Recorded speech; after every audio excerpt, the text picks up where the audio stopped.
yo, this is my friend Laura Hearn. Laura Hearn, what's up, girl? Hi, Tyler Wagner. Yeah, great. Our story, I should actually say, let me actually start with that because that's pretty cool. Like we connected. Tell me if I mess anything up here. But you had found my podcast. You reached out on LinkedIn. I was on the Stairmaster. I responded within seconds, and then we connected. Next thing we know, we're in Dubai together. And then I got really sick, and then I never saw you again until now. Is that pretty accurate? It was accurate, other than we actually never did see each other. No, we did. The first night. I got sick. Oh yeah, okay, we did. Remember? You were so memorable. You left such a good memory on me. I forgot that. Yeah, no, that is true. But the reason why I can't see, this is interesting. I can't even remember the podcast I listened to that you were on, but I remembered you because of your super positive like energy. It was just like infectious. And I was driving in my car, like in the little villages of England. I was listening to this podcast because I was Googling, I wanted to know about book marketing and how you get promoted. And you came up and I was just like, this guy, I have to reach out to you, not expecting you to get back at all. But you did straight away. And then we had this call. And after that, it was just like, you were totally awesome. Wanted to hang out. Oh yeah.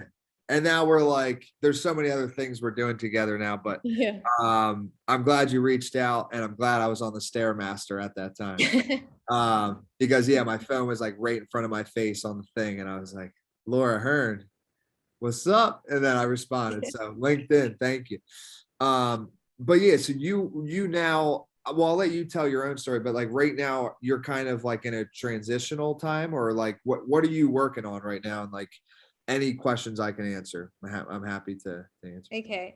So yeah, so I'm sort of in, but yeah, like in a bit of transition. I've been a sort of journalist and producer with the BBC for the last 16 years. So I actually got cut off my email on Sunday, the 31st. It was pretty brutal. There were no there were no warnings. It just went straight. So so now I'm kind of working around communications and using my skills that I learned at the BBC, so storytelling, narrative structures, working with brands and companies on how to tell your story to create, more interest and I guess my own personal interest around sort of social impact, philanthropy and brands and businesses that are doing, good for the world. So yeah, it's quite an unusual time, because when you've come from a company where you've been employed, as it were, full time, you kind of are working for them. So you eat, breathe and sleep them. And I loved my time at the BBC. It was like the best learning platform and the people there are wonderful. But when it becomes a bit of an identity, almost you become institutionalized, and it's a bit of a joke that you're leaving the institution. And so it was kind of like a big decision, but I really wanted to do it because I wanted to know what I could do outside of that, as an identity, or people want to connect with you because you've been at this, at the BBC. And so yeah, meeting you was quite an interesting time, because you are, you're quite inspirational in how you have curated your own world. And we have this little joke that you have this Calendly, and you're like super booked up speaking with people all the time. You're like maxed out all the time, and I'm like, God, Tyler, how do you do this? You're so young. Like, how have you become so successful? And when we had that first chat, just one night, our one night only in Dubai before you got sick, you were sort of telling me a little bit about how you got to where you have with Authors Unite. And I was like, geez, this is incredible. How have you done it? So we were having a bit more of a sort of a chat around sort of mentoring and how do you find the right mentor. I think a lot of people sort of say they'd like a mentor, but don't know where to go and find one, and actually what they ask. I mean, my feeling now is that you can find one if you reach out and ask, and you can have lots of multiple different mentors that can give you different things. But I think definitely having someone to guide you through processes that you've not had before. So my problem, my issue that I, hopefully you've been helping me with, we have been helping me with, but going forwards, is that asking for money. Like, I just don't know how to ask for money. I've done so many things for free, and now that I'm flying solo, like I find it a really awkward conversation. And also I'm learning to value like what I've learned, my experience. So I don't know how to have that conversation. And when you have it, so you don't feel like you're baiting someone or it's like inappropriate, because I feel that, building up a relationship first. But Yeah, it's something that I feel like I'm not very good at, valuing my experience and time and how you approach that conversation. I have an answer for you. Go. Okay. So first, the Calendly thing, I did actually almost shed a tear earlier. I'm not even kidding. And I know that's kind of a weird thing to get emotional about, but I love when somebody uses that tool because it's life changing. So either way, though, I think you said you have two links. You might, and I don't know what the maybe one's for like more friendship, and then the other one's for business. But I have like, I don't even know how many. I have probably 20 different links actually. Like you only know of a couple of them, but I have the one is authorsunite.com/connect. And that is for just like a call like me and you would have, right? Like I typically would send that. Now consult, which sometimes I send because it has more availability. That one is for like somebody who's interested in our services. So you can kind of just right off the bat, if you have it clear, like, hey, this one is for us to have a consultation, which in the end of that would be a business type of discussion. So that kind of helps you to not wonder, like, is it okay to pitch or not pitch, right? Because you already know that person's interested. And then the other thing I'd say is, and I know you're just kind of starting off on your own, but like once you get clear on what the offer is and like the value that feels good to you as far as like a money exchange, then I think it'll be a lot easier, because it was hard for me in the beginning too. But now it's like, I'll just use like the bestseller list. Like that's the best example I can give. Like we've done it so many times and I know the price tag that people are willing to pay for it just because we've sold so many of them. And I know the value that it brings to that person is worth more than what I'm charging. And because I know that, it is very easy for me to just be like, it's 60K. Mm. And like, I don't even blink, I'm just like, But you've built that up. So for me, it's yeah, like people say, well, I'm just like, well, I don't know how much to charge. Like, because also you don't want to be price yourself too much, because then you're like, well, you're never going to get a client because they're like, wow. And then when you haven't built up your reputation like you have, also, if you price yourself too low, it sort of devalues what you could offer. So where do you find the happy ground? so I think it's a lot of trial and error. But I would, it sounds funny maybe, but I would start higher for Yeah. sure. Like, remember that book that I told you? I don't know if you've Yeah. read it, the $100 million offers book. Yeah. If you haven't read that, you should read that book. I haven't read it. I'm going to be honest. I haven't read it all. But I Okay. have read it. Yeah. Yeah, no, it's very, very good. And like, so a couple things. One, I think like perception is reality in the sense of like what you're saying. So if I charged like $100 for my services, which I wouldn't be able to because I would actually lose money. But if I did, people I don't think would buy them actually, because they would be like, how are you, this isn't even possible for you to deliver a result like this at that price. So my opinion is going as high that you feel comfortable with, right? Without you like stuttering. And again, I think the value exchange should be that no matter what you're charging, you believe that it's worth more than that. So that when it comes across and you say 10 grand or whatever it is, you know that if you deliver it and the person does whatever they need to do too, that they will make more than 10 grand, whatever that looks like. It doesn't have to be monetarily exactly. You know what I'm saying? So I would say with your package, like, do you know what your packages are yet? Or No. have you? Yeah. So No, like, it came up the other day and someone said, so someone asked me to help them with something. And I was like, yeah, sure. And then they sent me a load of documents, and actually it was quite a difficult subject to get my head around because there was politics involved, and like actual proper politics, governmental politics. So I needed a bit more time. So I spent a couple of hours in the evening sort of reading it all. And then I kind of went back and was like, oh, I might, I was like, this is how I was like, is there a budget for this, blah blah blah, and then they were like, no, there is no budget. And I was like, okay, fine, I let go of it. But then I probably should have had that conversation in the beginning, because I'd already invested in 2-hour Zooms and 2 hours in the evening reading these documents.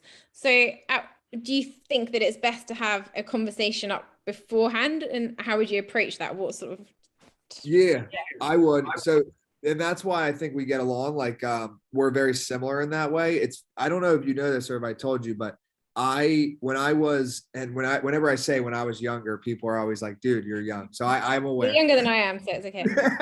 But like when I was like 19, 20 is what I'll say, I had a conversation with my dad and I was like, I am very good at building relationships with people and I'm connecting people and they are doing business together. But I'm still broke and they're all making money. So I was like, I have some sort of superpower, but it's not like formulating into any monetary value for myself. So I was like, how do I use my superpower and like what I like to do, but actually make money from it? Mm-hmm. And one of the ways was, saying up front, like, hey, I do know someone that can deliver this for you, but I'll make the intro, but like I get a percentage of the cut, like a referral commission, basically. Yeah. So I actually make a lot of money just from that alone due to all the contacts that I have. But what I was saying about how we're similar, when I was that age, and even now I have to catch myself. I just get so excited to help. Like when somebody asks me like, can you do this? Like my initial like reaction is like, yeah. And then I'll like start for a couple seconds and I'm like, oh wait, like, what is this? Like my time's limited. Like I got to actually have the conversation. Like, hey, like, how is this going to look? Like this is what I would charge. So when you catch yourself in that position, I think then you should have the conversation right away. And, because what sort of phrase is, yeah, good question. Do you have a budget for this or? Yeah. Cause the best way to word it is I would view myself as I was a yes man. You ever heard of that term? Like yeah. Like I said, and it was because like I didn't want to let anyone down. So I would just say yes to everything. Yeah, me too. And then like I was letting myself down though, because I was still broke. And I was doing free work for everyone. This is it, because I've spent like the last, I've started a full-time job on Monday, but I yesterday I wrote a list of all the things that I've been doing as a full-time job before I started my full-time job, which haven't paid me anything yet. And I looked and I thought, oh my God, I felt a bit overwhelmed, because I was like, I commit to people and I believe in some of the, these causes are really good and I want to help. But I was like, oh my God, like I don't have to do all this now. And I've been working weekends. I haven't actually had like any sort of social time at all. And I'm like, this is like not okay, but I don't know what to do about it because I don't want to let anyone down. So in the scenario that you were saying, like, I think initially when they sent you all the documents, like you should have spent maybe like 5-10 minutes and like looked through it and then right away just reach back out and be like, hey, like I just like looked at everything. I can definitely do the work. But based on how long it's going to take or however you want to measure, I don't personally love like measuring money with time because I like to measure it with like the value delivered. But if it's a custom quote, before you spend the 2 hours, that's how I would have worded. Be like, hey, I just reviewed everything. It's going to be $2,000 for me to do this. You like, and then just send the invoice. Like I would have sent the invoice right away. Here's the link. As soon as you send the payment, I'll get started. It's tricky. And I felt after when they said there was no budget, I felt really bad. And I had to then think, I went back and said, I'm so sorry. Like, I wish you all the best. Like, cause that's me. And then I suddenly was thinking, oh, maybe I should have done it. Like, Well, so here's the thing, right? If you had said it in the very beginning, then that feeling that you had wouldn't have occurred. But because it was like not clearly communicated, then you felt bad, right? And so that's why I always believe in over communication.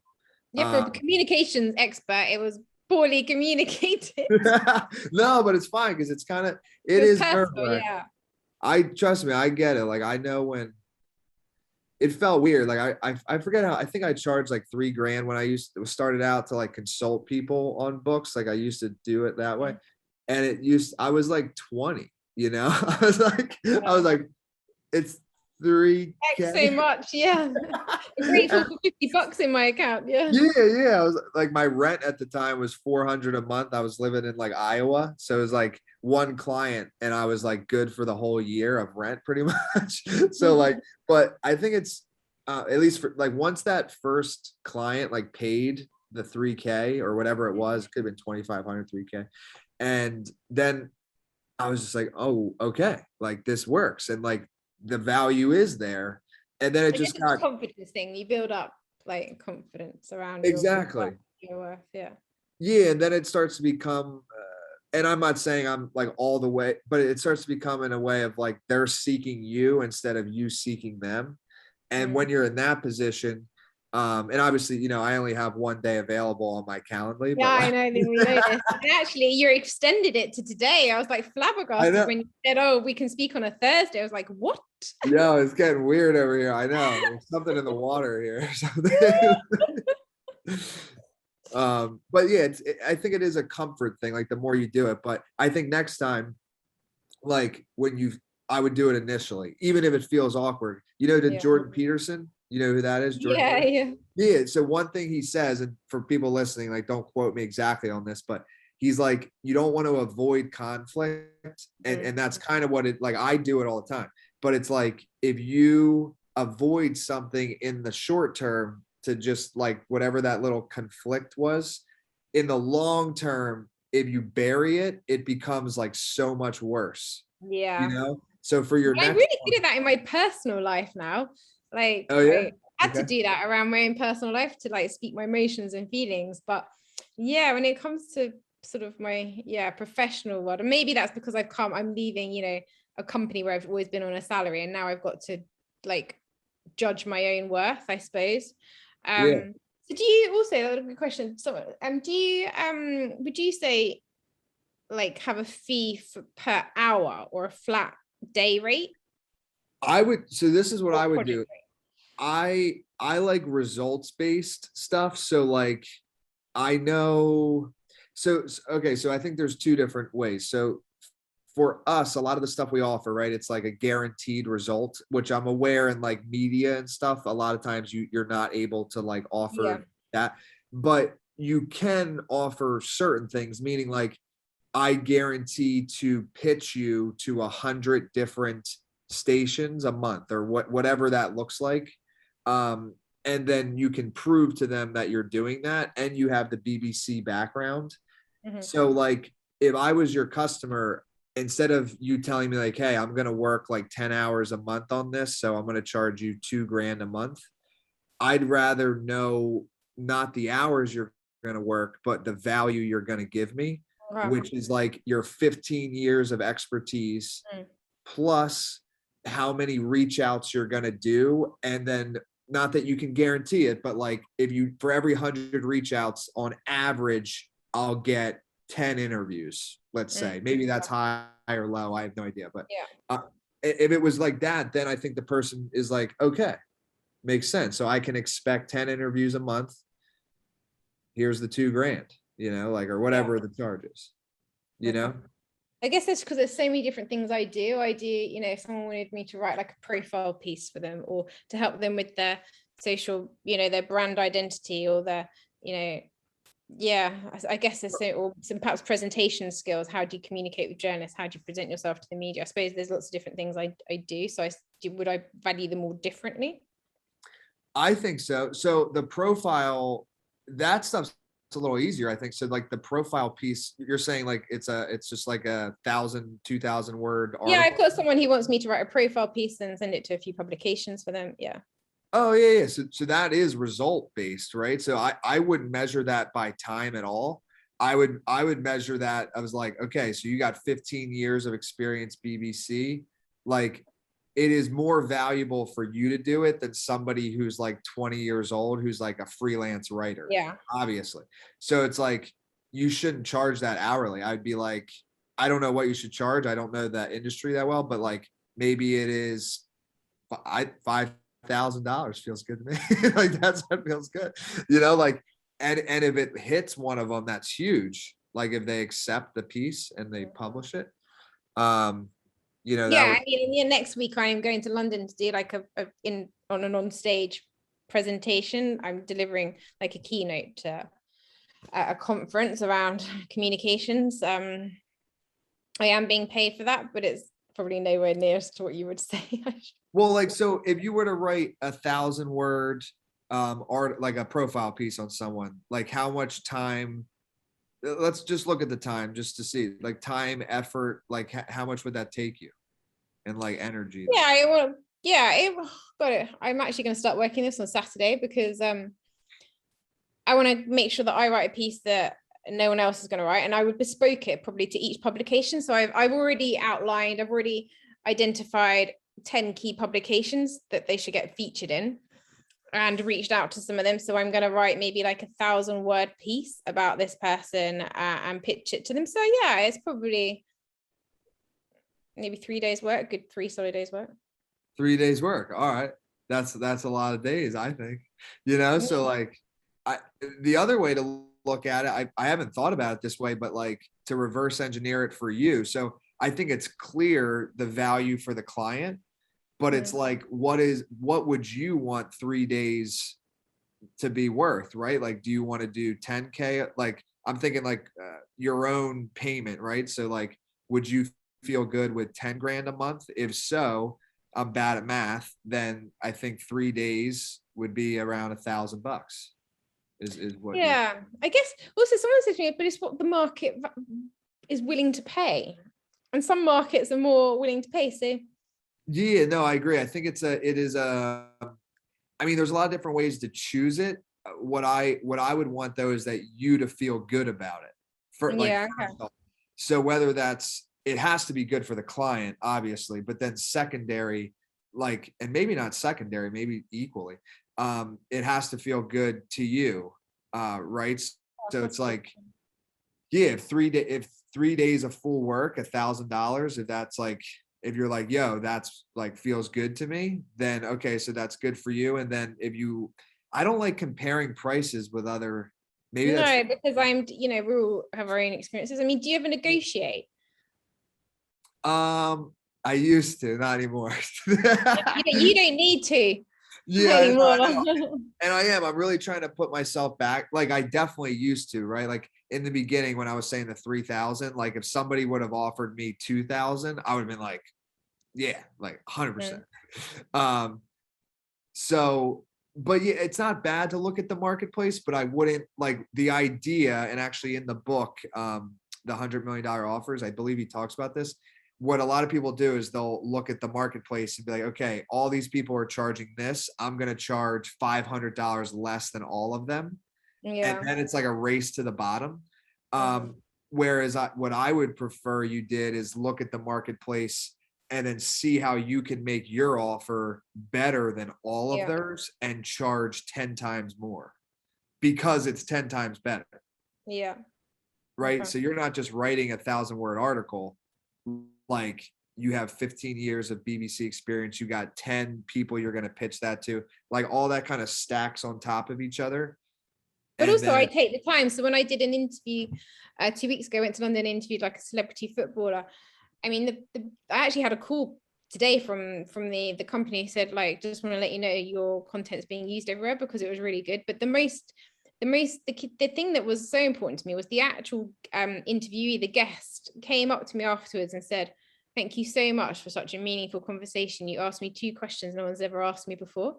And that to me meant a lot as a journalist because she'd already done a lot of media. So I spent a lot of time watching the YouTubes and press articles and thinking, right, I really want to get something out of her that hasn't been talked about before. And so for her to actually say that and put her out of her comfort zone, but actually in a way that she felt was a safe space, that was really important to me. So I guess that is a value that maybe I have. And that's what I've kind of curated at the BBC. So I was always known to, get people to trust me and to open up in a way. So yeah, I'm trying to learn my value, I guess. Well, okay. So I don't even know if you said it, but this is what, not to get woo woo on everybody here, but this is what I'm feeling. So I think you might be overthinking this because based on what I know about you, I think your intentions are clearly good. So I don't think we need to even think like no persuasion or sales, or like you should be comfortable with saying any price that you're comfortable with, because if anybody knows you, then I think they would know But no that. one's going to pay. I spoke to someone the other day who like charges £30,000 for a speech. I mean, no one in the UK, no one is going to pay $30,000 for an hour's Well, talk. I mean, Or are you going to say they do? no. I was gonna say, I'll just say because I don't care. It's fun. I was gonna say Hillary Clinton gets paid $250,000 for a speech. Yeah, but So she's Hillary Clinton. Do you know what I mean? I do. But does she really talk that well? I'm just saying. I don't know. Yeah, but Regardless, she could just turn up and she doesn't need to say anything. She's going to get paid because she's Hillary Clinton. I know she's like a mime or something. No, but okay. So depending on the person, I think so. But again, a speech, yeah, I think it depends on the person's. Okay, so the brand, right? So if you help people with their brand, because I like Gary Vaynerchuk, I think he charges like 6 figures for an hour keynote, and people pay it. I don't know in the UK if they pay him there, but a lot of places he's spoken. So I think it just comes down to the value exchange.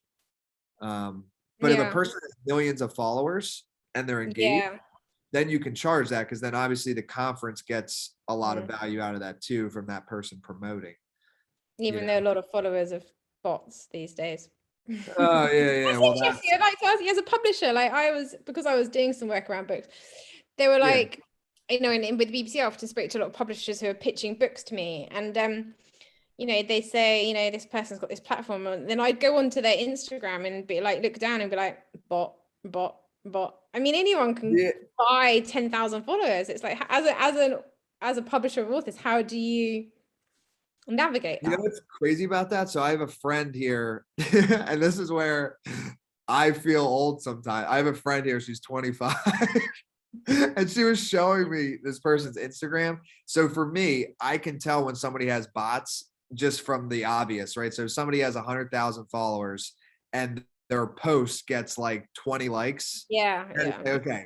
Obviously, not only do they have bots, but I would say there might be something mentally wrong with the person, because it is so obvious. Yeah, there's no engagement, no nothing. Yeah. Like you're not even trying to fake this. Like I think that you're playing a joke on yourself at this point.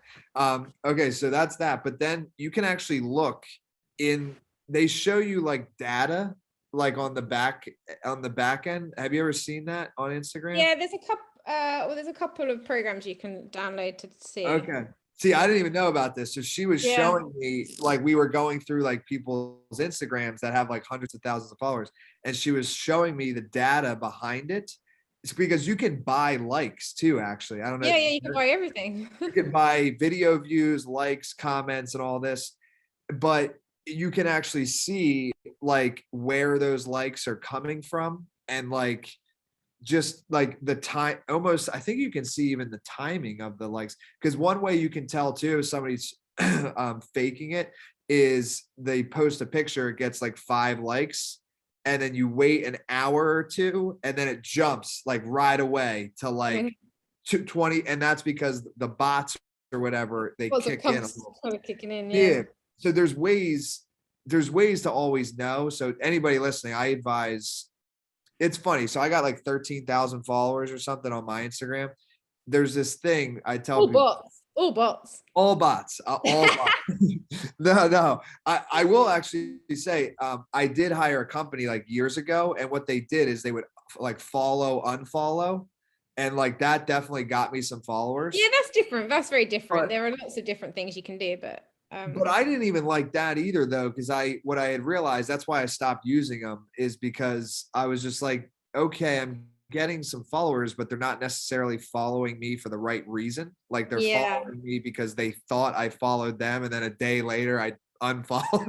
So it felt wrong after a couple months. So I was like, yeah, I'm done with that. But it's almost like I like having a lower follower count. So having the blue check and I feel like it's kind of cool and techie, where I'm like kind of low key. So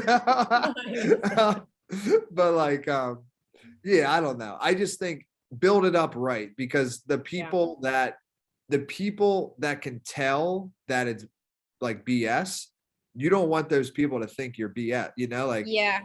I always think be honest, transparent, quality over quantity, yeah. and long be there for the long game, not the short game.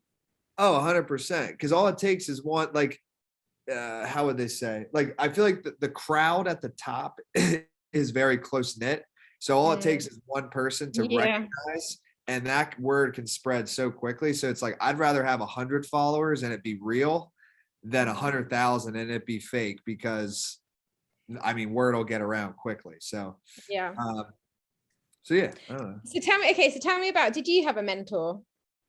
Oh yeah, yeah. So, oh yeah, I did. Dude, that's a fun question. Okay, One or so more. You might have my multiple.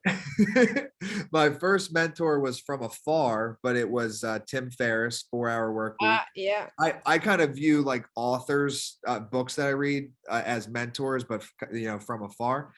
And then I ended up meeting him at a conference. I probably told you this story. I met him at a conference, and the founder of that conference was Jason Gaynard. That was his name, from Canada. He became my mentor. I actually moved to Canada for 6 months and like worked for him for free, but for mentorship. And I have to say, if I look back at it all, like he was all about relationships. He always used to say, your network is your net worth. Yeah. And like, I'm 21 at this point, I think, when I was there. So obviously that really stuck in, because that's how I built my whole career pretty much. So yeah, those two would be my top, probably. Yeah, and I think in another part of my world, I've had mentors in personal capacity, and I think anyone that is kind of be like a role model to you, who is willing to share their experience, is such a generous gift, even if it's just their time. It doesn't have to be a monetary offer, but just someone who has a lived experience who can share that with you. And so I just think the value of mentorship is huge in whatever capacity. And I think I always say, like, my story, like, people say, what's your story? And I'm like, I just have multiple stories, and I just have different chapters, one story, but the chapter's always growing. I've been on a really big journey chapter in the last 4 months, which is including meeting you and all sorts of people that I totally unexpected. So I think just as we have multiple stories playing at any time, you can have multiple mentors that come into your life. Like friends, you have different friends that give you different things and different reasons, seasons, or whatever. So I think that you can totally find different mentors at different times in your life you might need. Yeah, and for different things, like you're saying. And one thing I always tell people too to remember is, it feels good on the mentor side too. Yeah. Because a lot of people feel like the mentee is the only one getting the value, but the mentor, like, I'd say it's equal. Like, I really would. Like, Yeah. and I'll speak for myself, but I know there's a lot of other people that would agree that, like, it feels good to help other people. So it's like, I also get value out of it. And I still, like, I'm not just like people, I ask people questions. I have mentors that are like, way bigger than what I've accomplished so far. But like, I don't know. I think it's equal. So you should never be afraid to ask, because understand that the ask, you're actually helping them too, in a way, right? Because they want to give back. Yeah, and it's a way that, like, we had no idea that we would connect and be able to help each other in different ways. So I think it's like, always ask, because you're only going to get a no. Like, especially when at the BBC, and my editor was like, we had a cast list or a guest list, and I always just say, let's start at the top. They can only say no. And then you work it out. Like, what if you don't ask? You have you just, obviously you're not going to get anywhere. So and if someone can't help you, they might put you in touch with someone else, such as, so I think, and I have been, as a mentee, I've done some mentoring. Totally, you feel like you have been a good, it helps you as well. But what would you say to someone if they say, like, I don't know where to find one? I've reached out to people, they don't get back to me. Like, I don't know what to do. Well, I got to plug it now. I have to. Okay. Well, no, I mean, LinkedIn could work, but but no, so it's not out yet. But when it does, findamentor.co. That's going to be the place, I hope, if it works, because I think my belief is that there's a lot of people that want to mentor others and they just don't have like a clear like access point to it, or like how would you say, like it's not like formulated in a way that would work with their schedule exactly. And then there's a lot of people that are mentees that are like afraid to ask Yeah. or can't get a hold of them in other platforms. So my thought was like, okay, well, what if there was a platform that was the only purpose of it? So, okay, so that would remove the fear of asking, because the only reason a mentor would be on there is because they want to mentor people. And then the mentor could pick their schedule, and I would advise 1 day a week, 20 calls in that day or whatever, or 10, whatever you want to do, 10 calls. I like 20. And then, so that's what I'd say. And honestly, like, you're not paying me to be your PR person, but I just, my own experience, like, you have given me so much of your time, and you are such a positive person. That's why I love listening to your podcast. You're such an energy. There are energy vampires, and there's energy. What would be the opposite to that? You're an energy. Giver's a really bad word. I should be better with my wordsmith, but No. It's infectious, like, and it makes you come off feeling good. And that's what I felt through the podcast. And I'm like, I suppose why I think what you're offering, or what you're going to offer, is going to be so valuable, is that I don't really mind reaching out to people, because that's been my job for the last 15 years, to reach out to people. But I do know, so I'm comfortable with doing that, but that's because it's been part of my professional skills. Now, there are many people who are just way too afraid, because they fear rejection. They think that person won't even get back to me. And many don't, but I still don't take no for an answer. I just move on to the next person, will keep being annoying. But many people aren't able to do that. So if you create a platform where there's, people already willing to be on it, to be a mentor in it, and it helps take that level of intimidation out, or fear, then I think it is just going to be amazing for so many people. And for you to do it, I mean, it's like, run with your teammates, right? You're a cool teammate to run with. Yeah, no, you know what? We should end it there. That's there's nowhere to go after that. Yeah, that's the best. We're at the tippy top of the mountain right now. No, but I appreciate you you doing this, and hopefully it was valuable. And obviously I'm always here. So, and we have so much more that we're going to be doing. So I'm excited. Thanks for coming on, Laura. Thanks, Tyler. See you soon.